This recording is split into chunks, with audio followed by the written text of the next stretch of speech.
Good afternoon, friends. Other day, just a day before yesterday, I talked to about the god of the godless, Rajneesh. The one point I thought I must share with you, the only discussion of many question, one question when I asked him about death and what he had to answer in his most inimical style. And before he started answering the question of mine, death, he handed over me a book, 100-page booklet named Death, the Greatest Fiction. I was greatly astounded on his treatment to a serious and a disturbing topic. After all, is not a fiction. It's a profound reality, more real than anything in life. Seeing amazement on my face, he gave his answer most collected, most in a most cool and convincing manner. I was convinced. He said simply that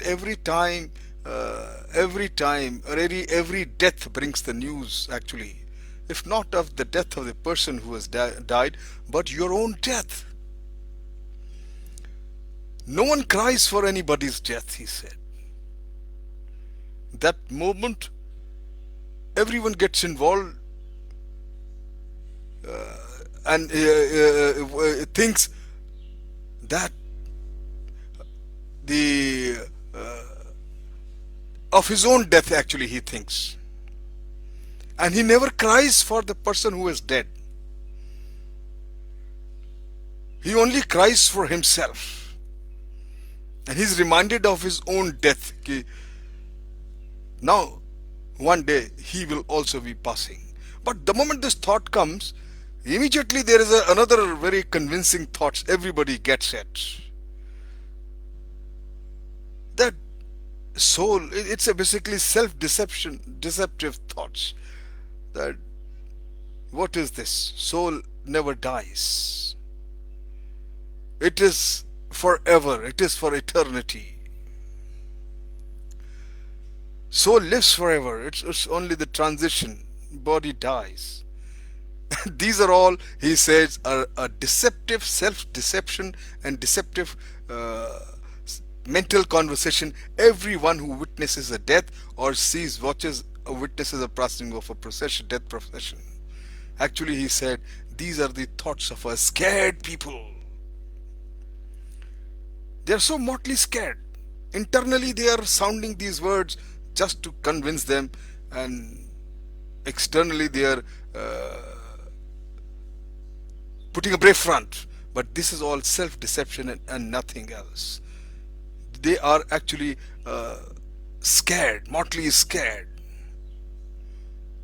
Because they are contradictory, he says. If you believe that soul never dies, then what is to be fearful? What fear is there?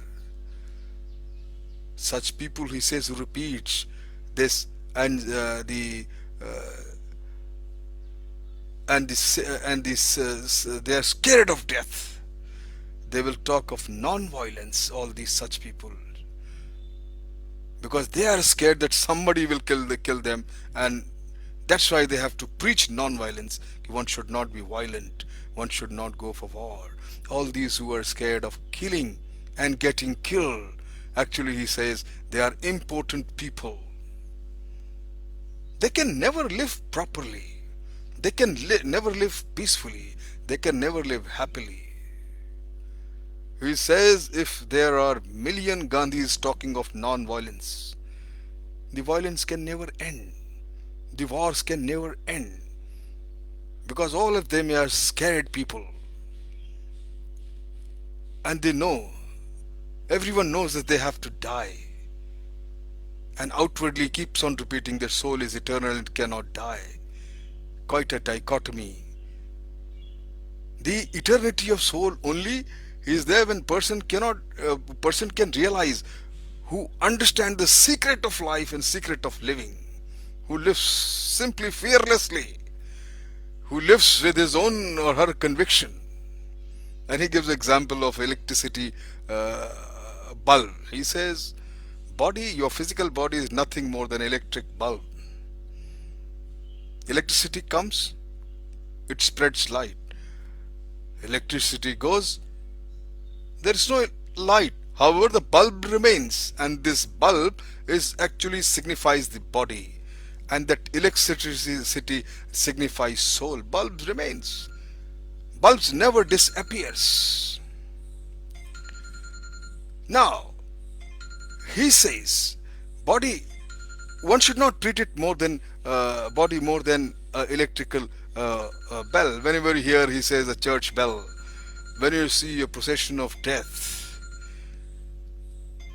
you only feel that actually it is you, actually you are dead. But people have no time for people who are dead or who are passing. He narrated an anecdote that Mullah Nasruddin was sitting once in the balcony in the morning in his house, and there was a procession of death. Death procession, a dead body was passing across the street. His wife tells him,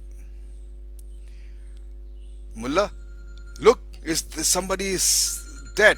Somebody is, just look. He said, what?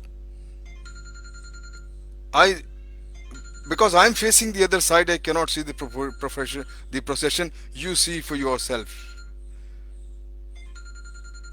तुम ही देख लो, बेवक्त मारा गया, अभी मुझे देखने का वक्त नहीं. We are so convinced that our turn will never come. मौत से किसकी वज़ादारी है, आज तुम्हारी तो कल हमारी बारी है. रजनीश says that everybody सपनों में इतने डूबे हुए हैं कि किसी को जागने की फुर्सत ही नहीं. A sleeping man cannot enjoy life. He cannot live a life awakened. Here he says very explicitly that one should not be fearful of death, but treat it as a long, relaxed sleep from where you should wake up to a brighter dawn. People are scared of death, cannot even relax in sleep. Those afraid of death are afraid of even love, because love is also a death. People who are afraid of death becomes afraid of orgasmic experience, because in each orgasm the ego dies. He goes on telling that religion only has validity because of death. He said, had there been no death, there would have been no religions, no scriptures, no prophets. And he says, experiencing truth, experience like death is personal. Truth is also a personal. It's a lonely walk. Truth can never be a collective. Only lies can become collective. Even a single man of truth is enough to put fire on the whole forest of lies. Because even thousands of lies cannot face a single statement of truth. He says, I feel it's not fair on the part of the Osho, Rajneesh, to ask us, everyone, to take his word and accept the theory of transmigration of souls. You see, but his description, I go along with the Rajneesh in his general approach to life. He says there are 3 L's of his philosophy: life, love, laughter. Life is only a seed. Love is a flower.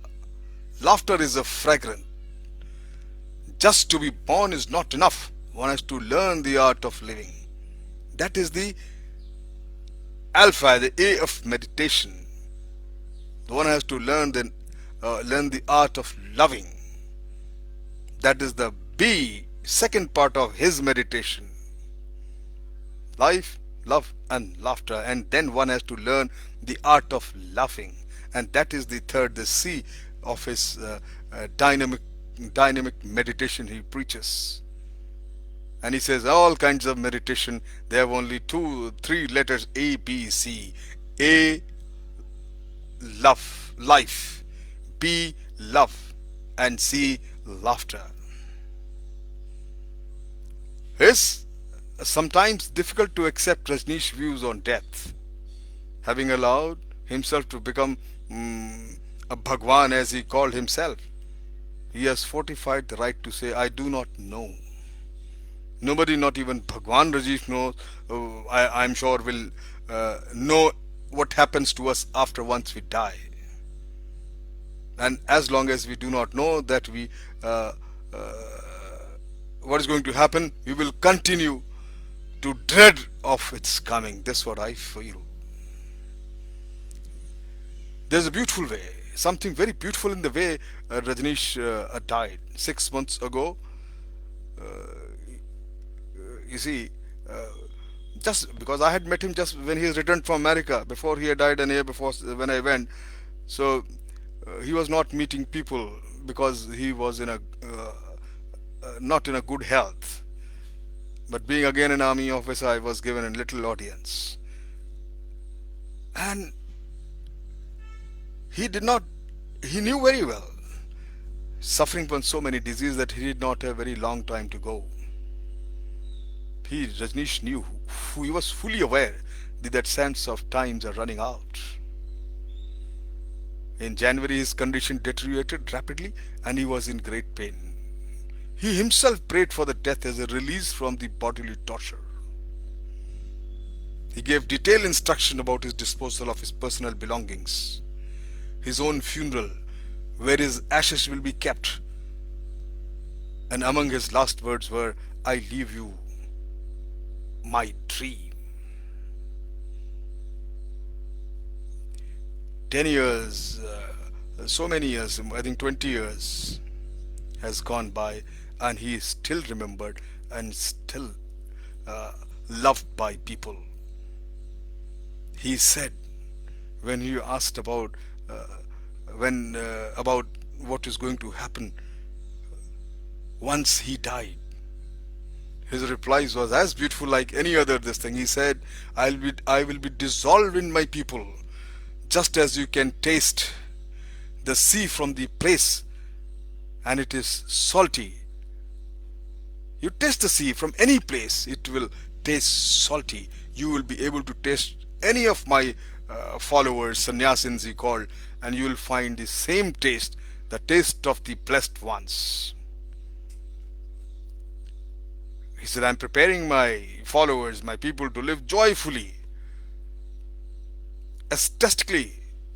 So when I am not in my body, it won't make any difference to them. They will continue to live life, love, and laugh. Thank you very much.